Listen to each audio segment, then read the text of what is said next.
Yeah, he meant a lot. Very sad news today. I mean, he was one of the most well-known, most well-renowned players in Cincinnati sports history. He was, as you mentioned, the motor behind the Big Red Machine, helped lead the Reds to those World Series titles back in 1975 and 1976. As you can see, he's permanently enshrined here outside Great American Ballpark with a statue, one of 5 guys with a statue here on the terrace. He is a well-known, well-loved figure in Cincinnati. He only stood 5'7" tall. They called him Little Joe, but he still stands tall to this day in Reds history and really baseball history. He's still known by many today as the greatest second baseman to ever play the game. When you look back at some of the greatest moments in Reds history, Joe Morgan connected to a lot of those in some way. Like I said, he was a big part of those 2 World Series wins, and he actually provided the game-winning RBI in Game 7 of the '75 World Series. Here's a look at that. There's a looper, may drop. It's in for a hit. He was a great friend, a rock as far as a ball player, a rock as far as a father or a husband. He fit all the criteria for that. We'll miss him. I mean, he went through hell the last couple of years.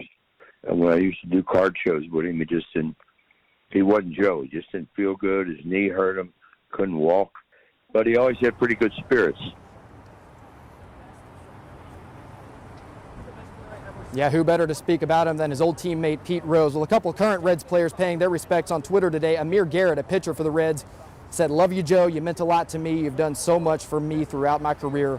R.I.P. Joe." And then Tucker Barnhart, a catcher for the Reds, also got on Twitter today and said in part, "He was such a wonderful man to be around and brought such a joy to our clubhouse. I'll forever cherish our conversations.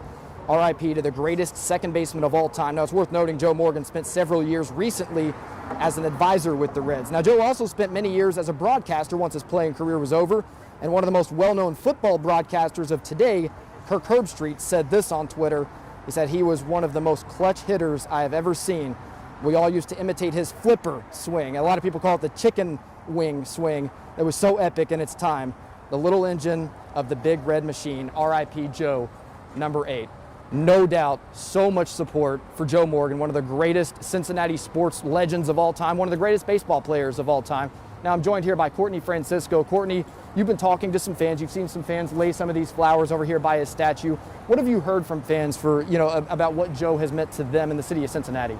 They keep sharing their stories with me, talking about how he was such a giant in baseball. They say, "Remember that time he did the chicken dance?" Or, I watched him with my father, or he was the greatest second baseman of all time. They say he brought families together. He brought this city together. They say today is a sad day, but it's bringing back a lot of great memories. People are stopping by just to touch Joe Morgan's statue outside Great American Ballpark. When I heard, I came down here immediately just to pay my respects and just to get a picture. Kim Hilbert's memories go back to watching the Big Red Machine with her dad in the 70s. She says Morgan was part of the team that brought families together. It is a big part of my life and was certainly my connection with my father. His death a major loss for the fan base. Fans say they were not expecting the news this morning. He was one of the greatest second basemen ever to play, and then on top of everything else, he was a great announcer for ESPN for years, calling baseball games. He was just a great guy. Even out-of-towners stopped by to see his statue. Actually, my 8-year-old son called me. We're from Michigan on vacation, and he knew all about him. After learning of Morgan's death, Red CEO Bob Castellini wrote, "Our hearts ache for his Big Red Machine teammates, and his contributions to this franchise will live forever." It's a sad day for Reds fans, but a lot of great memories as I come down here and think about what he brought to this city and to baseball. A lot of fans keep asking me if the Reds Hall of Fame will do anything special in Joe Morgan's honor. And coming up at 6 o'clock, I'll tell you everything they're going to do. Reporting live at the Banks, Courtney Francisco, WCPO 9 News. All right.